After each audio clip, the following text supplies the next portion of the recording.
most recent was a big bloke. Didn't tell me that he didn't like the sight of blood. And he looked down at his tattoo, there was the tiniest little bit of blood, and there was just sitting there, colour drain out of him. And he stood up and tried to get to the toilet to throw up. Then he stopped and went, "No, I don't think I'm going to make it, I'm not going to throw up, I think I'm just going to pass out." So he kind of like just fell on me, and I just held him, put him in the corridor, put him in the recovery position, then got everyone to have a look at him.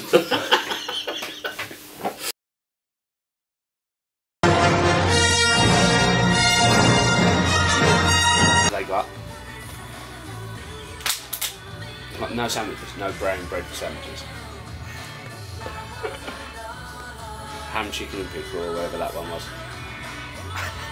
Okay, thank you very much. That one will do then, mate. That'd be fine. Cheers. So. Stood there, and he tried to step round me, and then he put some things on the counter. And I looked at him, I was like, and he was looking at me at this point, I was like, it was like a little battle. A good day in the studio, you're busy, you got your clients, you involve your clients in any kind of whatever's going on in the studio, you're involved and they feel like part of the family as well then. And that is probably one of the best things you can do in the studio, because when people feel welcomed and they're enjoying their experience in the tattoo studio, they will tell everyone, you know. In the graphic novels of Walking Dead, there's a guy called Negan, and he's got a baseball bat. Lucille. I was getting to that, you know, And he goes on about how you have to treat it like a woman and respect it and everything. Gets people to walk around carrying it for him.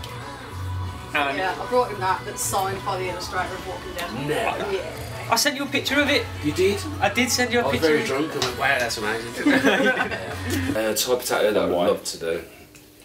Portraits, realism. I try and get things as close to realism as I can. Sometimes it doesn't work, sometimes it does. If it don't, I'll just say it's a new year. Started getting tattooed in the daytimes quite heavily and just generally hanging around the tattoo studio, my mate's studio. Richard, he had no one to help him out at the front desk, so I started helping him out. Started doing some drawings, he watched it. He was like, I didn't know you could draw. I said, yeah, I can. And then he went, I'll teach you how to tattoo. I don't want to tattoo. I never wanted to learn to tattoo. Ever since I was a kid, loved them. I just used to slap myself out. There used to be a bubble gum that used to have tattoos in them, and I was covered in them all the time. Ever since then, and I just wanted one, real bad. And then, when I got the opportunity, I did. That one there was my first ever one. I'm not saying how old I was, but it was very early. I think most of that arm was done way before I was I was old enough. I'm Isabel. I'm 22 years old. I've been working here for 4 years at the end of March. I'm Martin. I'm 28. I've been here about 2 years. About 2.5. Yeah, started with my apprenticeship and just slowly working through it. I tend to just kind of phase out when I tattoo. Obviously working on what I'm doing, but I kind of just make sure my customer's comfortable, try and talk to them as much as possible. Most of the time I'll just derp out and just kind of go into autopilot.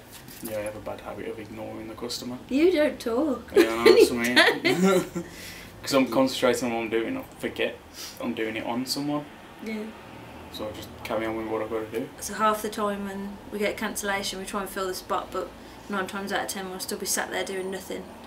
Just kind of just, yeah, watching Archer. Yeah, watching films and drawing. Watching films and drawing. And eating. That's how we get fat. Alan's very inspired by films, hence the themed shop. Where did it all start? These these tiny little things.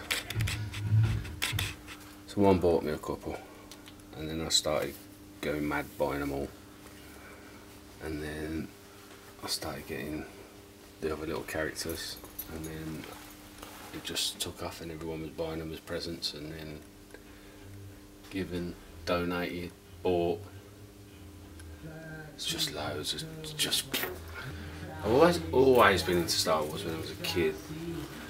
It started, my old man used to work at doors in town, and when he was working the day shift on a Saturday because of the football and everything.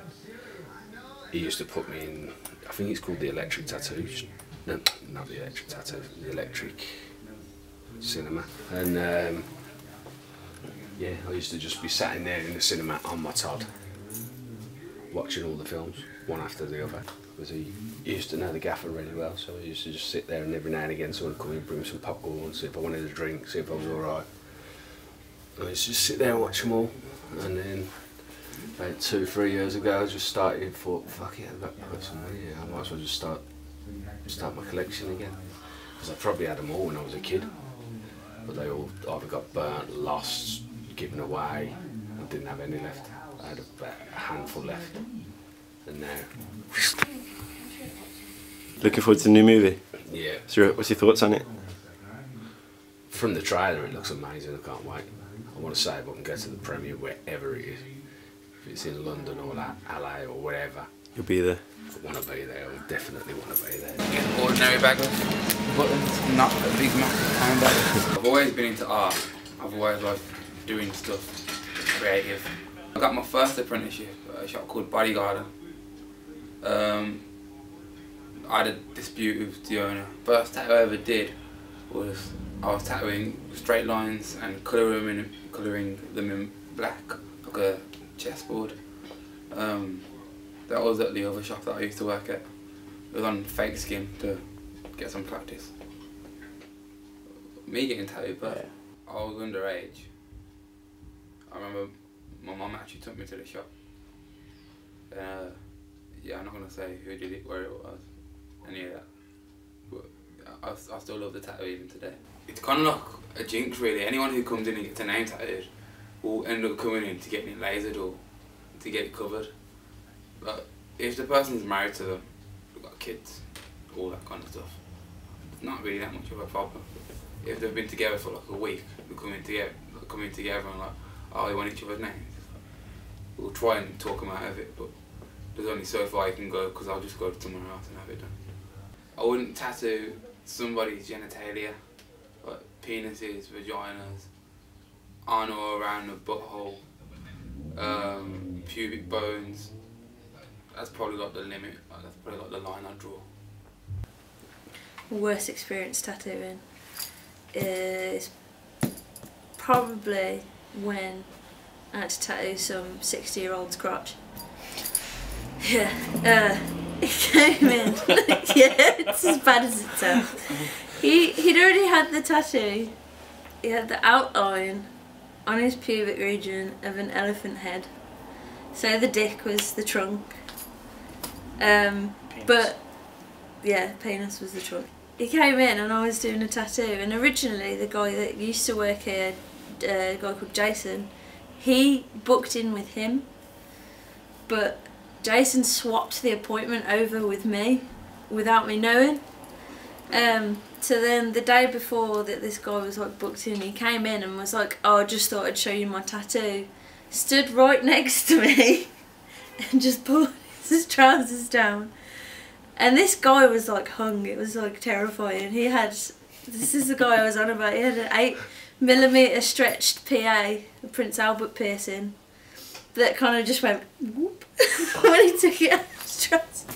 But it was so bad because when I actually did the I'd never tattooed like genitals before or anything, and this guy that like I had to get like my arm like right between his legs at one point to like get to the like above his shaft. And as all most guys know, that if you tense you can kind of move yourself a little bit. Now because this tattoo was hurting this guy, he kept tensing and his dick kept hitting my arm. So for me, that is probably the worst experience I've had with a tattoo. And I've been like threatened by people before. That's by far the worst experience I've had. So what's yours? It's either my mate's one passing out, or there was a girl, she came in, she booked in to have a drink catch-up. Is that on the back? On the back? I started it, and she was shaking that much. She was like... like that. I had to stop. It was like there was 2 parts to this dream catcher, 2 circles. I've managed to do the bottom one, and she was shaking that much. I was like, yeah, you're gonna have to stop. You're gonna have to come back and get the rest done. She's literally like on a jackhammer. Yeah, like, you could see her physically. Like she was like holding on, going like that. My worst experience of tattooing was probably my first ever tattoo that I did, which was on one of my work friends from years ago. I talked him into letting me tattoo. It was an abortion, it was terrible, it was really bad. And luckily he's still friends with me and I've sorted it out since then. But oh my God, I never experienced anything like that first tattoo. As soon as I went about 2 mil away from the skin, I was like, oh, shaking like a shitting dog, innit? That's it was like an angel wing with his daughter's name in. And I got the name down, and that was all right. That was quite smooth. But when I come to do the wings, I don't know what happened. I just started shaking, and a right mess. I apologise, Scott. My first tattoo experience that I had, because I tried for about a year to get an apprenticeship, and no one would take me on because of how old I was, and saying that I was shit as well. So put that out there. We still say it. Yeah, still say it. I bought a tattoo kit off of eBay. I'm one of those people, and I tell everyone that ever comes in here, they're like, oh, I want to start tattooing, I'm going to buy a kit. I'm just like, don't. Just please don't. Because the first ever tattoo I did was in my friend's bedroom. I was a little bit drunk as well. And I did a teeny tiny heart on the back of her neck. And it just went, it blew out, it went blue all under the skin, and it's awful. She's still got the tattoo though. She hasn't covered it up. It's like, it's still there, that's not going anywhere. And then my second tattoo was on myself, and the same night. So, yeah, that was interesting. The first tattoo I did was on myself. Did a tiny little skull about that big on my knee, or on the side of my knee. Was that your first one? Yeah, and then I realised I'd left the nostrils off, like a year later. It's got nostrils now. But yeah, that was like done through a friend as well. And then of course Donnie constantly told me to get into it, and she was helping me out, and then I came over here. Donnie's helped out a lot though, hasn't she? Yeah. With all of us. Every one of us that works at this shop. Is it your passion? Arties. That's really I know it's really lame. yeah. Especially for me, because it's a form of art. I like drawing, I like sculpting, I'll have a go at anything creative. You make the awards for conventions as well. So this is one of the most like ultimate art forms because it goes into the skin, it's very permanent. It sounds really bad, doesn't it? Ultimate art form. Yeah. I'm gonna shut up, you say something. See what the drawing is, get it down, get it on the skin, get it in.